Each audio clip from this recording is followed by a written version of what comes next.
1995 में एक British journal में रिपोर्ट पब्लिश हुई जिसमें था कि एक बिल्डर जो है वो एक्सीडेंटली एक 15 सेंटीमीटर आयरन नेल के ऊपर जंप कर गया, जिसकी वजह से उसके फुट में इतना ज़्यादा पेन था कि वो हल्की सी भी मूवमेंट को बेयर नहीं कर पा रहा था।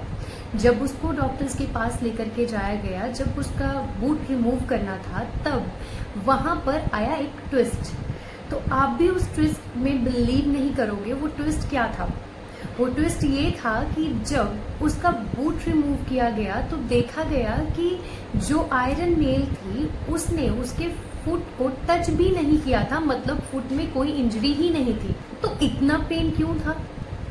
डॉक्टर्स सालों से यही बिलीव करते आ रहे थे कि जो पेन है वो इंजरी के ऊपर डिपेंड करता है कि कितनी ज़्यादा बड़ी इंजरी है उतना ज़्यादा पेन होगा, जितना कम टिश्यू इंजर्ड होगा उतनी कम पेन होगी। बट ऐसा नहीं है।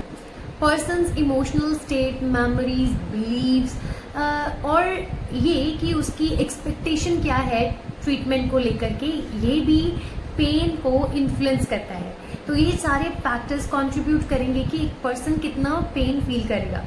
अगर आपके अराउंड आपका सोशल इन्वायरमेंट आपको बूस्ट कर रहा है कि आप ये पेन टॉलरेट कर सकते हो, तब आपको पेन कम महसूस हो सकता है। मानिए अगर आपकी कोई ड्रेसिंग हो रही है कोई इंजरी के बाद, तो अगर आपके पेरेंट्स और आपके फ्रेंड्स आपके साथ हैं, आपको बूस्ट कर रहे हैं, तब आपको थोड़ा पेन कम फील हो सकता है।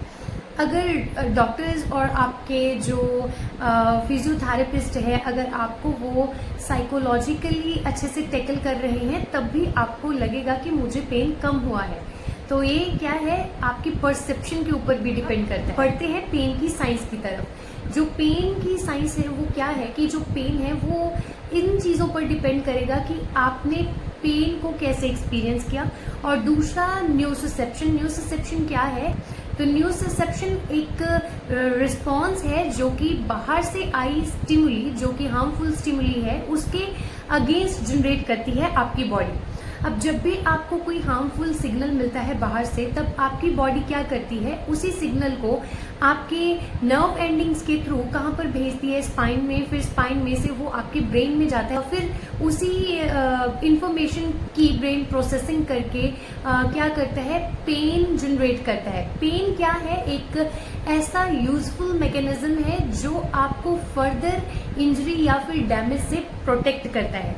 जब आपको थ्रेट से बचाने के लिए नर्व फाइबर्स एक्टिवेट होती हैं, तब वहाँ पर क्या होता है, कभी कभी ज़्यादा नर्व फाइबर्स और सेंसर्स एक्टिवेट हो जाते हैं, जिसकी वजह से आपको हल्के से टच की वजह से भी बहुत ज़्यादा पेन फील होता है, जैसा कि बिल्डर के केस में हुआ।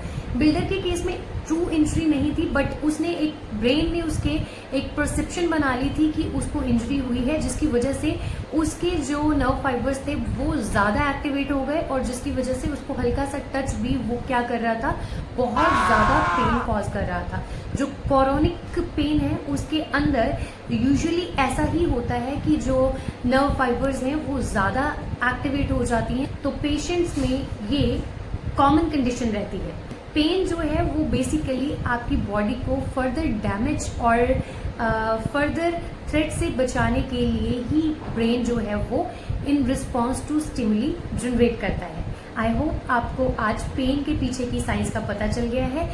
Don't forget to hit the like and subscribe button. Keep watching, keep sharing the content and keep supporting.